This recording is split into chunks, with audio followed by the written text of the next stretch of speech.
Welcome back to this week's episode of Friends of Kayla. I'm here with Shawn Balva. Shawn, great to see you. Thanks. Thank you for having me. Really excited to have you here. So Yeah. Shawn actually reached out to me via Instagram, actually before I was in Israel. And then we said, we'd maybe meet in person and chat when I'm back. And then I kind of candidly forgot, right? hmm Time goes on. Life is lifing. hmm But I was on my flight back to Miami from Israel, sitting next to these two boys from Aventura, and they were chatting with me and they were like, "Oh, let's follow each other on Instagram." And I was like, "Of course, you got to follow my podcast account." And you were the one mutual follower. hmm And I'm like, "Oh, how do you know this guy Shawn?" And they're like, "Oh, he spoke at our yeshiva. He hmm has such a great story." So I'm really glad that all worked out. I feel like there's a Yeah. term in Hebrew. Hashgacha Pratis, That's what divine I'm looking for. providence. What does that mean? It means when Hashem puts things together. It's like a divine appointment. Like it's if something's meant to be, it'll Divine happen. timing. Divine timing, right? I like Yep. that. I like that. Yeah, so it was divine timing. It was meant to be, and I'm here now with Shawn in person. So hmm very, very excited to chat with you. And Shawn, definitely you have a crazy story Crazy to story. share. hmm So I'd love to start with you just sharing a little bit about who you are and Totally. what brought you to South Florida today. So a little bit about myself. I was born in Englewood, New Jersey. At the age of 5 years old, my parents they moved to Las Vegas. We all moved out there. And grew up playing football, and then eventually went off the wrong path, and then went to prison, and that's where the whole crazy story comes from. And um, 10 years later, after all the craziness that I've been through, I came out to South Florida to be around the Jews. Amazing. We Yep. welcome you with Thank you. open arms. This is truly Yes. the best place to be Jewish, I think, Yes, in the the best. country. And I'm glad that you have found your way home. I hmm think outside of Israel, this is a really, really special Totally. The place to be. best. I think as a Jewish person, this is probably like the number one place in America. It 100%. really You can is. feel safe here wearing Safe. your Megan David Yep. outside, your chai, whatever, Yep. your Kippah. kippah, Yep. which yeah, Shawn is wearing a hmm kippah. You guys can't see it, but we'll certainly get into it. So hmm yeah, really happy you're here, Shawn. So Thank you. Shawn, you wrote a book hmm about your story, actually serving a sentence in prison. Yes. Tell us a little bit about your background, growing up playing football, hmm growing up being Jewish. What did your childhood upbringing look So, like? so when we moved from Englewood, New Jersey to Las Vegas, my parents also got divorced at that time. So as a young boy, 5 years old, it was like very traumatic for me. I was very anxious, angry. I was acting out. I was turned into like a little monster. I was stealing. I was just such a bad kid. But thank God, at the age of 8, 9 years old, I found something that I call my first love, which was football. I actually watched Tom Brady and the Patriots playing on TV, and I saw Brady went in to play quarterback for Drew Bledsoe, if you know about football. And I said, I want to be Tom Brady. I want to be a quarterback, and I want to be just like Tom Brady. Were you a Pats fan? Big time, No way. big I'm from time. New England. I'm a Yep, Pats fan. the Let's best, go. the Julian best. Edelman, too. Yep, OG, Jewish. Jew. Yep, Yeah. Love him. yep. So I found, like I said, that was my love, and that really helped all my anxiety and my anger, and that's all I did was football. I ate, slept, and breathed football, watching football, playing football on Xbox, PlayStation, looking up how tall I need to be when I can make it pro one day as a quarterback. It was everything for me. And so you were growing up then in Las Vegas. hmm What was life like in Las Vegas in Sin City? I can't imagine. I've never been actually, so I actually don't Yeah. know what it's like there at all. Las Vegas is crazy. It's not a good place for especially a young Jewish boy. Um, there's so much temptation over there. Going into your teenage years, everybody, all the kids are doing drugs, they're drinking, because they're surrounded by their parents are doing the same thing, gambling, partying, doing drugs. So it's just not a healthy place, especially when you're a vulnerable kid who has a lot of trauma, a lot of undealt with trauma. And that's why eventually it became the worst possible place for me to be. So yeah, at what point were you less so focused on football hmm and dabbling into these other areas? So it's very interesting. I became very good at football, like really good. I was already talented, but I had like ex professional athletes who would train me, right? So you had the skill plus Wow. the talent. Yeah. And I really had an opportunity to make it to college for sure, and then to one day make it as a profession in the NFL. Um, Going into my into high school, I was playing very well. And there's always distractions in playing football and in high school. And my coaches, my mom, my dad, they would always tell me like you need to stay away from the distractions. When you after a game, you could be popular, kids are gonna want to party with you, and that's what happened to me. Mm. After a game sophomore year, some of the friends on the team were like, Shawn, let's go out to a party, let's go drink. And my mom was very strict in raising me, so I would never even think about going to a party. Mm. But I decided to make that decision, and that one decision to go out to a party ruined my life for 10, 15 years ahead. I just didn't realize it at the time, even though because it was just a small decision, go out, drink, party. It didn't seem like that big of a deal, but it was really big. When Yeah. you go through your parents, obviously divorcing and Hmm.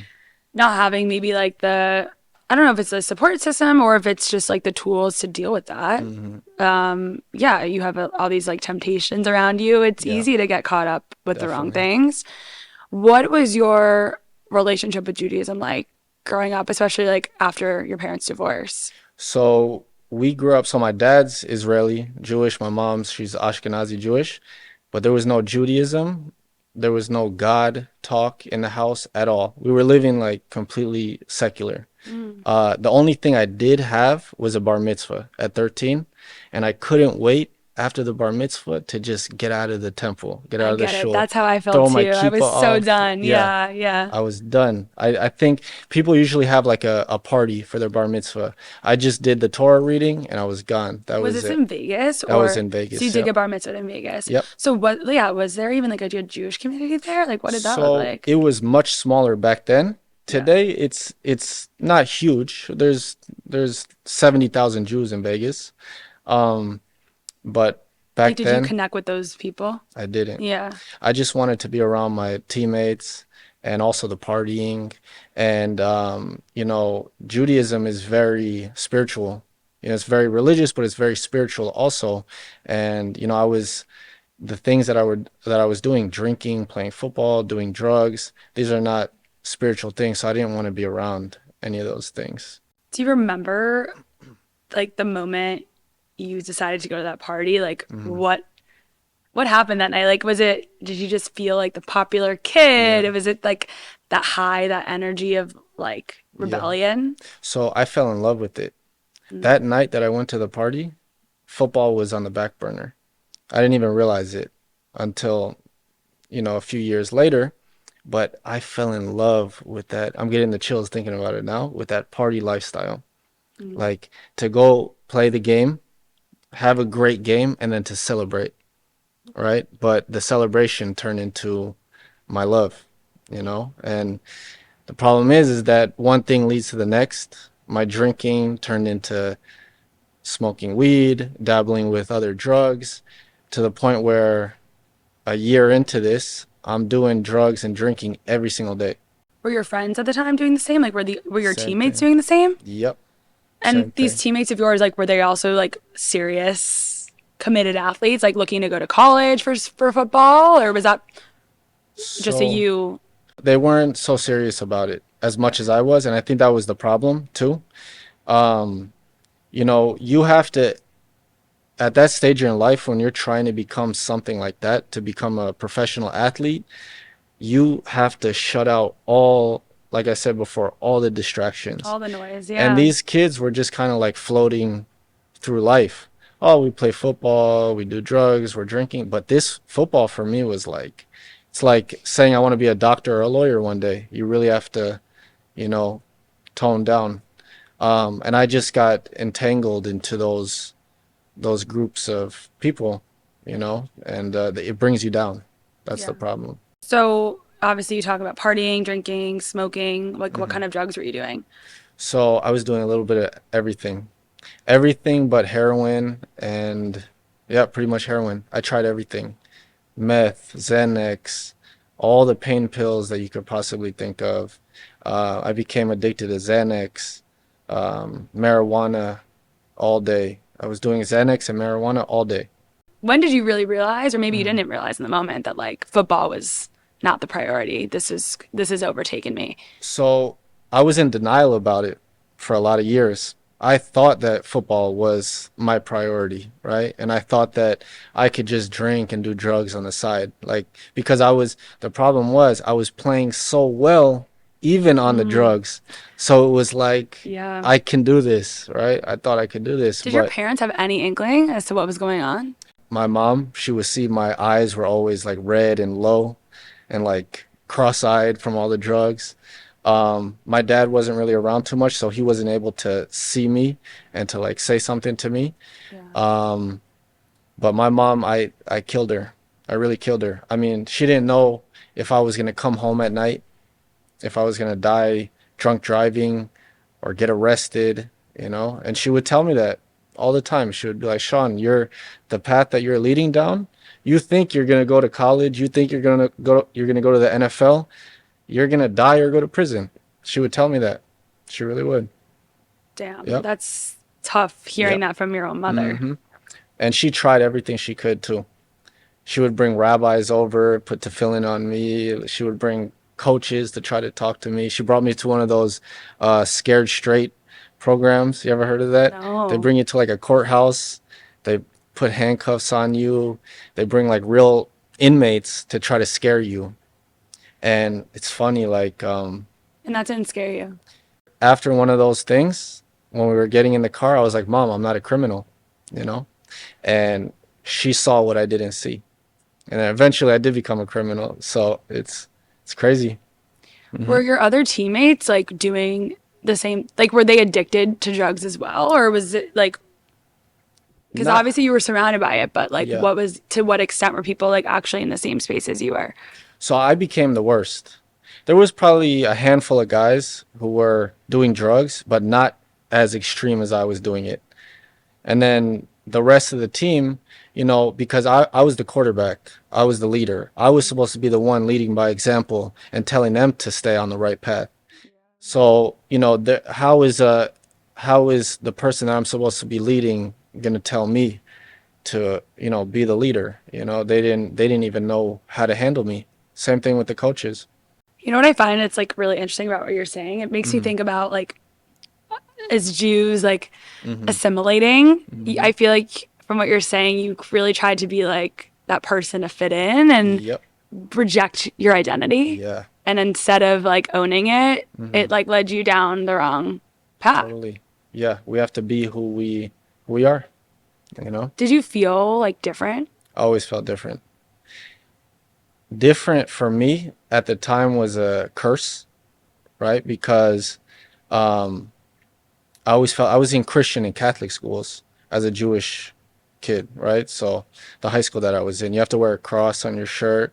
No They're way. learning you're learning about Christianity, Catholicism. So you were the lone I soul always Jew felt, yeah, I on the always felt field. very different. People would like pick on me for being Jewish and stuff like that. Um, so I would try to fit in, but it never worked because it wasn't meant to be. And so, like I said, it was a curse at that time because I always felt like, why am I not fitting in? Why can't I fit in with these kids? And then I realized later down the road, I'm a Jew. That's like a tough realization. And I Yeah. feel like that's not something I realized until hmm this year at Yep. 29 years old that like hmm we are different. Totally. And maybe that's why I've felt really isolated in my own like hmm friend groups and like teams hmm my sports teams Yep. and the things that I've been around my entire life because I've been that one soul Jew on hmm the sports team, on my basketball team, my volleyball team, like in hmm my sorority. Never felt So it's like I very fully similar. connected with these people. Yeah. So I think there's a lot more to talk about when it comes to hmm like assimilation and then like owning who you are. And I think a hmm lot of that will tie into like your story of how you Totally. kind of found Judaism. So can you walk through like when you really hit rock When it bottom? got bad. So going into my senior year, I was already my junior year, I was suspended for 2 games going into my senior year for drinking. So I'm the quarterback, like I said, the leader of the team. I'm already not playing the first 2 games. Didn't play the first 2 games. When I finally came back, I was on all these drugs, right? But I felt like deep inside that if I'm going to have a good season this year, and senior year is everything, the scouts are looking at you. If I'm going to have a good season, I need to quit the drugs like today, cold turkey. But not only that, I had a feeling came out of nowhere that I need to pray to God. This was my first prayer ever to God. And I said, God, please give me a good football season and I'll stay away from the drugs completely. Mhm. So my first 3 games back, quick cold turkey, I threw for, I don't know if you know anything about like football stats and stuff. I threw 1,100 passing yards and 11 touchdowns the first 3 games of the season. We would play Friday nights. Thursday night before the third game, a friend comes up to me and he says, Shawn, let's go smoke some weed. And I was thinking about the prayer that I said to God that I would stop doing drugs, but I didn't realize how strong my addiction was at the time. So I went out and I smoked with him, right? Following day, Friday morning, I'm sitting in class. They called me to the office for a random drug test. I went out that night, Friday night. My mind was so messed up because I knew I was going to fail the drug test. They sent it out to a lab, so I wouldn't find out till next week. And I threw an interception the first play of the game because my mind was so messed up. Yeah. Following week, Tuesday, the coaches called me into the office. They said, Shawn, you failed a drug test. This is your second suspension. This is it. You're kicked off the football team. So that was my rock bottom because finally I'm 17 and a half years old. I've been doing all this craziness for the past year and a half, not taking my life serious, listening to my coaches and my mom and my, people who cared about me. And it was over just like that. Mhm. And that broke my heart. Yeah, when you're that like Yeah. into and devoted to your Yeah. sport, like that's a heartbreak, It was like I said, it was a my first loss. love. So it was Yeah. like being in a relationship with someone that you thought you were going to get married to, and then you get divorced, right? That's Yeah. how it felt for me with football. So knowing what I know now as an adult, okay, you fall down, you can always pick yourself back up. You can find different avenues. There's always going to be doors that open up. But as a kid at the time, and I was very angry with the coaches and everybody but myself, I said I'm going to become worse. So that's when I started doing 5 different drugs every single day: Xanax, Adderall, alcohol, weed, and morphine every single day. Not only that, I started stealing every single day the next 2 years of my life. Didn't miss a day. I stole every single day. What were you Anything: stealing? phones, money, wallets. I even went to Boise State in Idaho for a year and a half because I had these dreams of getting back on the football field, but I was too drawn to the drugs, so I could never like take that step. I would steal from the locker rooms in Boise State. I was every day.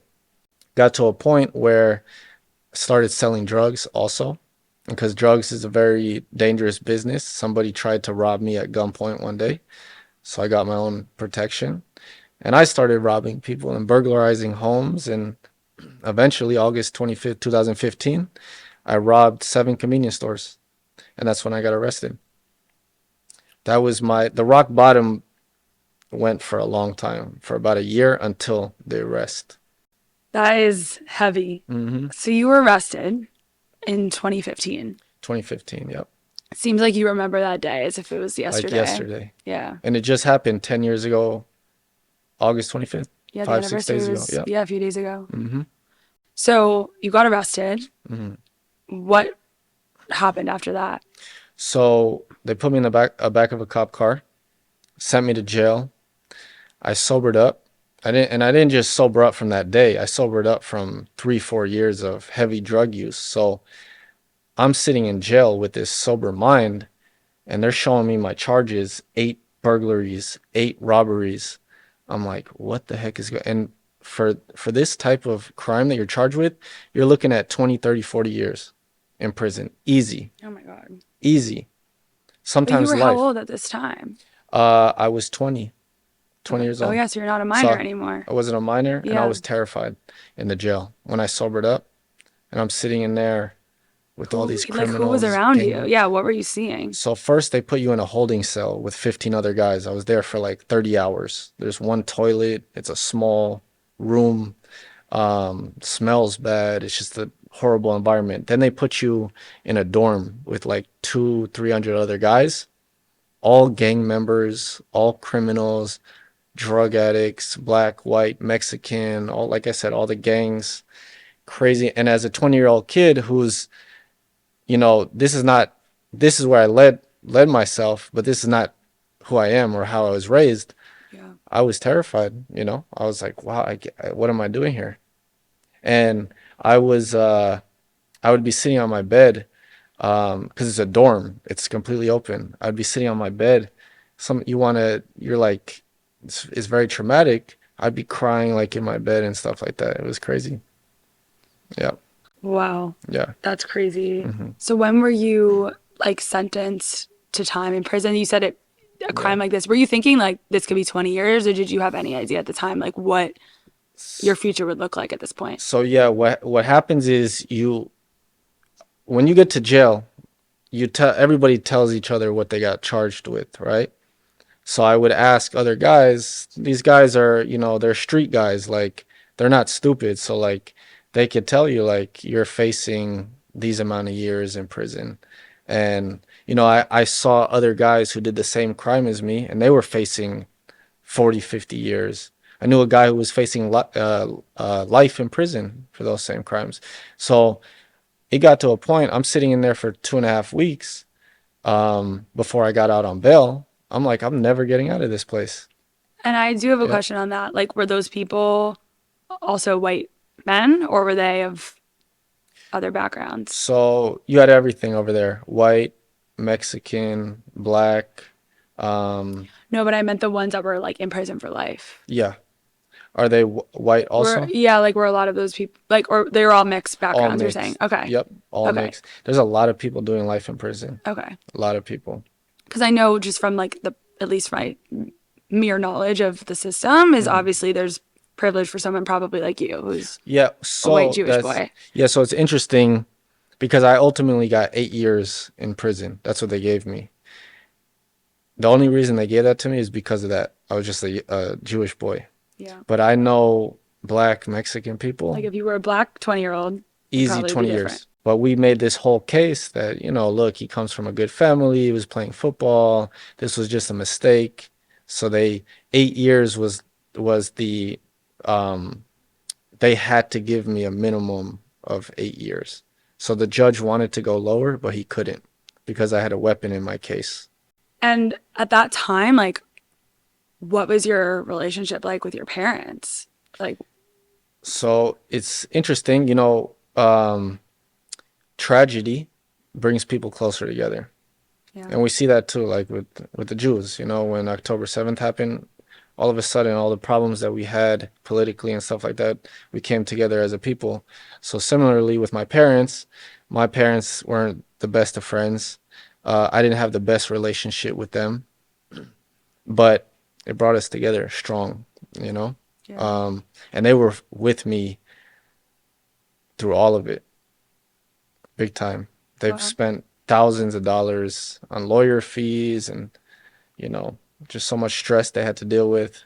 So when you were sentenced, like where did Mm. you were you in prison in Las Vegas? So first I was in a jail in Las Vegas, and then I went to a prison in California. Also, can we explain the difference between a jail and a prison? Yes, so jail is where you go before you're convicted of your crime.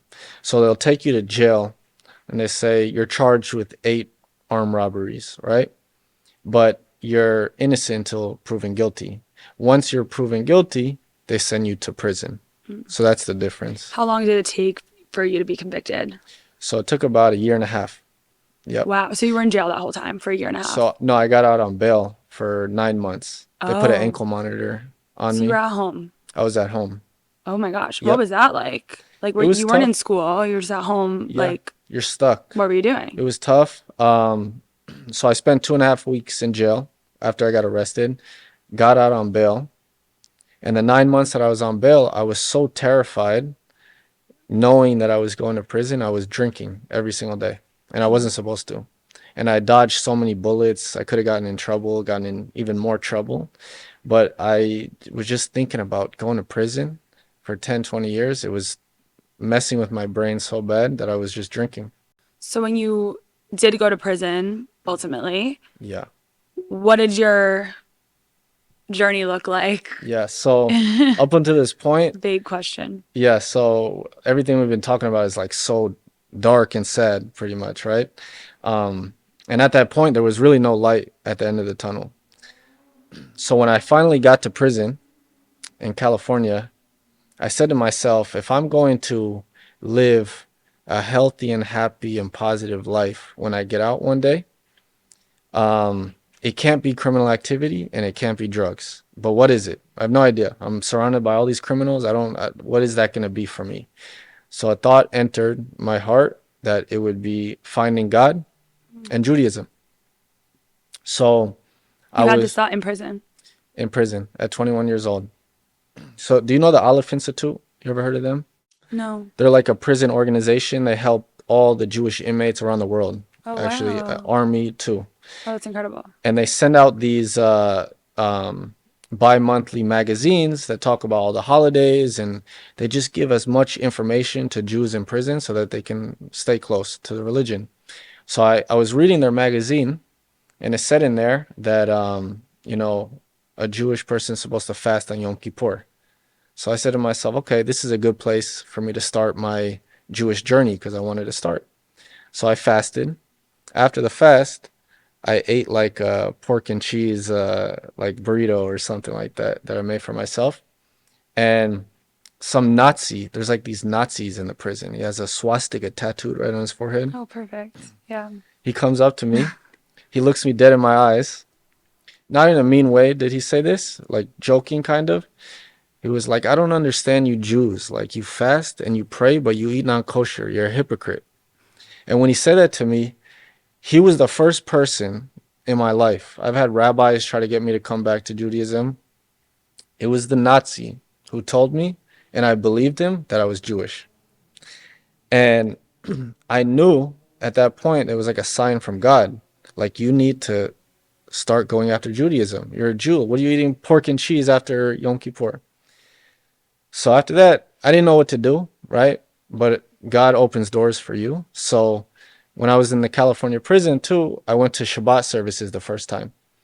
And when I went into the services, there was one guy in there, a black guy. He had tattoos all over This was his at body like while you were doing Aleph, or was this at like a regular prison you at a were in? regular prison. And And how were you doing Shabbat services in prison? so in prison, they have to give you your religious needs. They can get Oh, sued if they don't. So okay. you have everything, matzah, grape juice, challah, everything. You like they need to give you a shofar.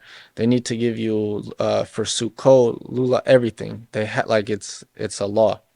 Okay. So I went to the Shabbat services, saw that black guy, tattoos all over his face, body. He's the only one in there praying in the Jewish services. I'm like, what's going on over here? And I introduced myself. He introduces himself as a deer. A deer means mighty in Hebrew. He had it tattooed under his eye.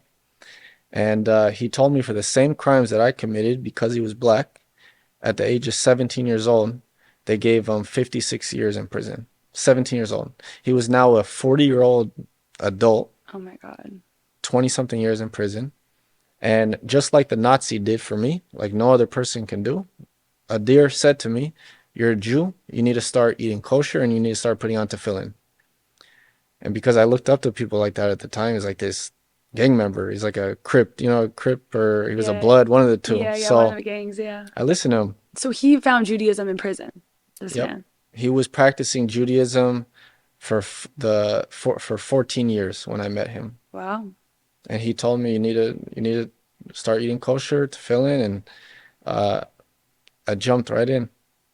What was his like reasoning behind that? Like what did he say like this would give you? So I think for him, and you see that there's a lot of non-Jewish people. I mean, not a lot, but there's a select few who love Judaism, Yeah, I who was gonna say love like it. I don't eat kosher, right? Yeah, Like I feel very spiritually, culturally connected, but yeah, I don't abide by a lot of the rules of the laws of Judaism. yeah. And he fell in love with it. Hmm. He really just fell in love with it, and he saw an opportunity. He saw an opportunity that there's a young kid over here who just went through a lot and who's lost. Let me help this kid out. He helped me out a lot, and he didn't even realize how much he helped me out. You keep in touch with him? Yep, I do. And he got out after he was supposed to do 56 years. Yeah. He got out after 30 years. How did that happen? So these guys are constantly trying to fight their case, go back to court. They get denied, do another appeal. Laws change, and one of the laws changed in his favor, and he got out. But 30 years later, Oh my gosh, that's it's crazy. incredible. I'm sure he like attributes some of that to Judaism. Totally, totally. Yeah, he fell in love with the religion. So being in prison, Mhm. connecting more to your spirituality, like going from like not barely believing in God, it sounds like being super Exactly. secular to really hmm owning it. Like, what did that look like to you? Like, were you studying Torah every day? So after the incidents with the Nazi and with the deer, all the like drugs and criminal activity, criminal mindset just left my body, right? Like completely detoxed from my soul. And now I wanted to like be this I wanted to learn Torah, but I had no idea how. So my mom would tell me that there's this prison in New York called Otisville. There's like 20 Jews over there, religious Jews, and I ended up transferring over there because I got beat up in the California prison. So I transferred. Oh my God. Yep. What was that like getting beat up? It was horrible. So By a prison guard or by an inmate? by inmates. So in prison there's these politics, inmate politics. You have to follow you have to either be with the whites, the blacks, the Mexicans, Native Americans, or like the Asians. I was with the whites.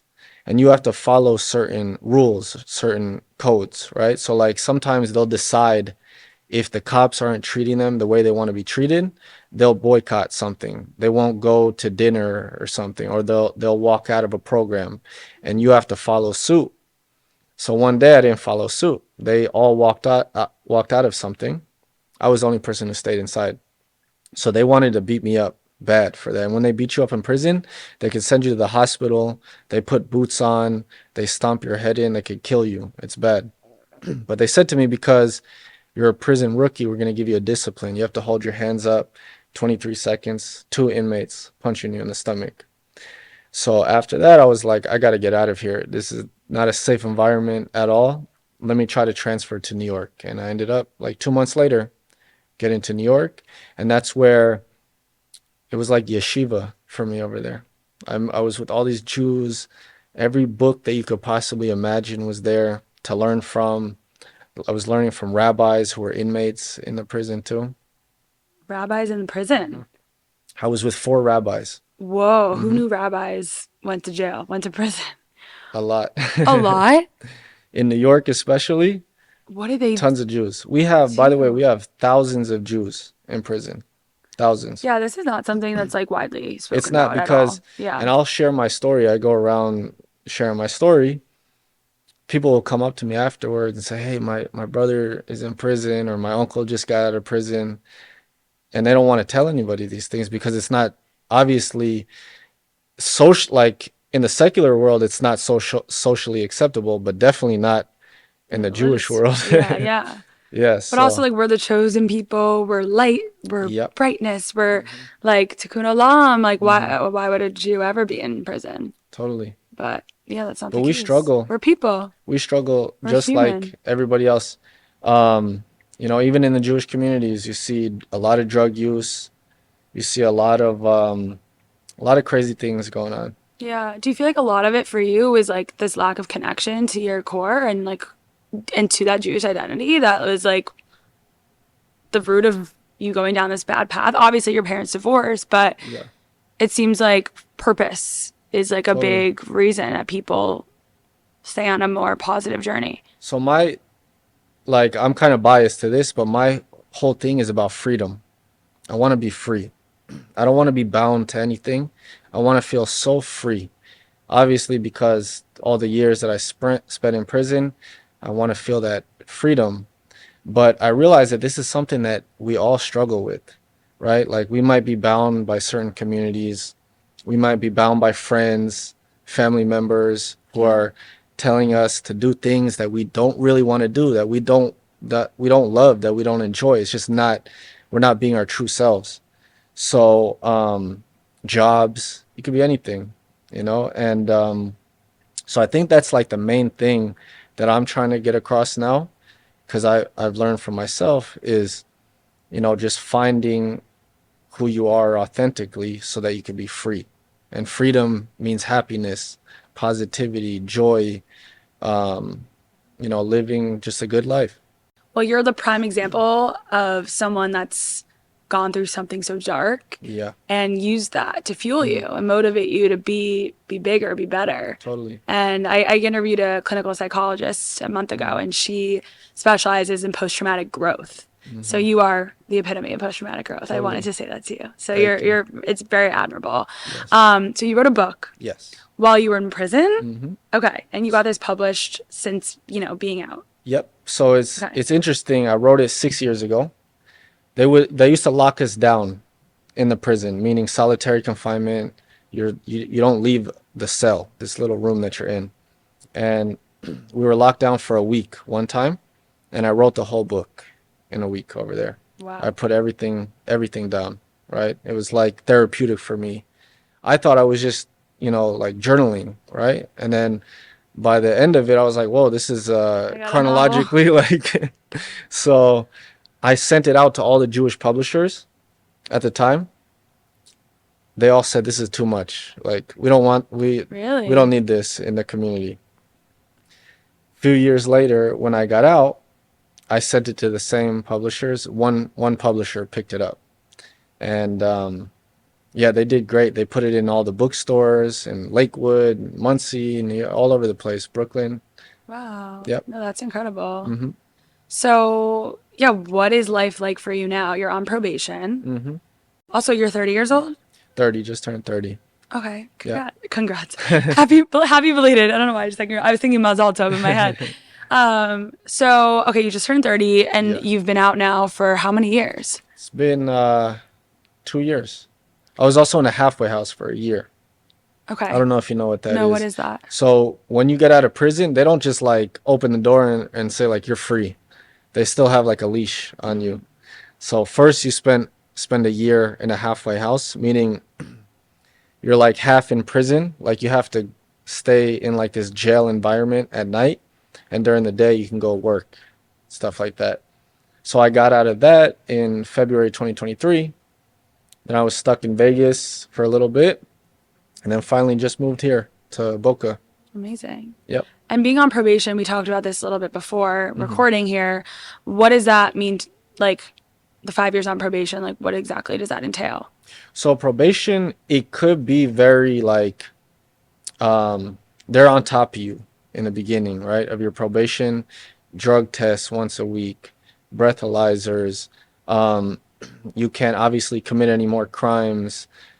Just basically like stay out of trouble. Like for me too, like I can't go to clubs, can't go to bars, any place where selling alcohol is the main establishment. I cannot be in the building over there. Oh, I also wow. can't leave the district of South Florida.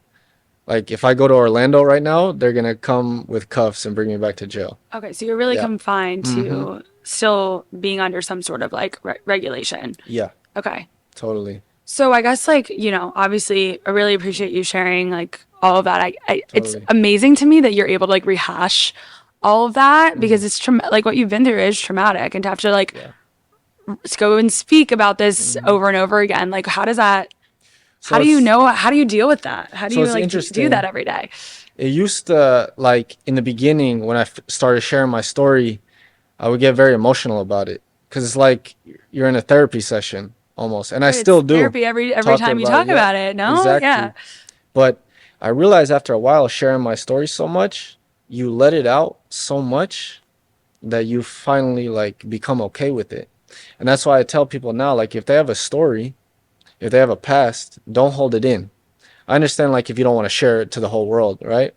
But let it out because there's something about letting, I don't know the whole psychology behind it, but letting out what happened to you is very healing. So I'm constantly healing by sharing my story. That's half the reason why I do it.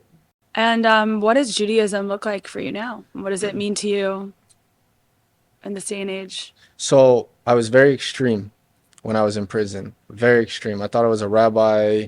I was like very, very religious. When I got out of prison, I had a lot of I fell a lot in my religion, and then I finally like balanced out. I think everybody needs to find their balance. Nobody needs to be a rabbi. Nobody needs to be perfect. You can even not do anything at all, and that's fine too. Hashem is he doesn't judge you in that sense. So I had to learn that, and I had to understand that. So now like I keep kosher, keep Shabbat, and I try to study as much as I can. I learn for an hour a day, 4 days a week with the rabbi, Wow. and yeah, I just found like a nice balance. But you should always try to grow a little bit, I feel. And have you been helping other people? Like have you been surprised by the reactions of people? Like since you're obviously speaking a lot, like Yeah. even the guys on my plane ride, right? They Hmm. knew who you were. You spoke at yeshiva. Totally. What's been the reception of others from your story? So it's been great. It feels good to like when I share my story, a lot of people will come up to me and they'll say to me, "This is the biggest thing. I haven't seen that I like changed anybody's life like right then and there, right? But it's like you're planting seeds, right? And you're also connecting with people who have no connection with the things that they're struggling with. So I always tell people when I speak, especially the kids, I'm you. I'm literally you, just 10 years later. And it's like a breath of fresh air for them and for me too, because they finally don't feel alone in their struggles. And especially today, kids are struggling with mental health, loneliness, feeling lost. They don't know who they are. They don't know what they want to do in life at all. They're completely lost. And a lot of them are dealing with drugs and alcohol. So when I share my story with them, it's just the connection. That's really pretty much it. It's the connection and the planting of the seeds. I did hear some crazy things like people said like they wanted to commit suicide, heard my story, and it helped them keep going for a few days or whatever it may be. That stuff like that. Yeah. So, But it's those little wins. Like it doesn't have to be this major yep, inspirational moment, but totally. yeah, like you said, planting seeds and just knowing that you can be like a voice Mm-hmm. for people when they need it. For sure. So what's next for you, Shawn? Like beyond speaking engagements, obviously you published this book, like you've Mm-hmm. done a lot in like the couple of years you've been out. So what's next? I want to get married. I want to have a family. I want to have a bunch of kids. I want to, I feel like I experienced almost everything in life already, especially going to such a dark place like that and just being in Vegas and drugs, partying, this, that. And then when I got out, I worked, was able to make some money. The next step for me, I really want to raise kids. I want to have a family and I want to raise kids. That's something like I feel like is the next step for me. I feel like will be really cool. And it's something that I want to put energy into because sometimes you get tired of dealing with yourself. You know what I mean? Like healing, like I've been You're like, working on I've myself. been healing I'm myself tired for of years. myself. I'm Yeah. tired. Yeah. I want Yeah. to, Nurture someone else. someone else. Yeah. Oh, that's beautiful. Yeah, definitely. Awesome. Well, thank you so much for sharing your story, For Shawn. You're sure. really Appreciate you. inspirational. Where can people find you? Instagram. It's the name of my book, Conviction with a dot after the T, so like convict.ion. And I post sometimes some inspirational stuff over there. And yeah, so Instagram And in Boca. Looking and for some Boca. friends in Boca. Yeah, definitely. Awesome. Well, thanks so much, Thank Shawn. you.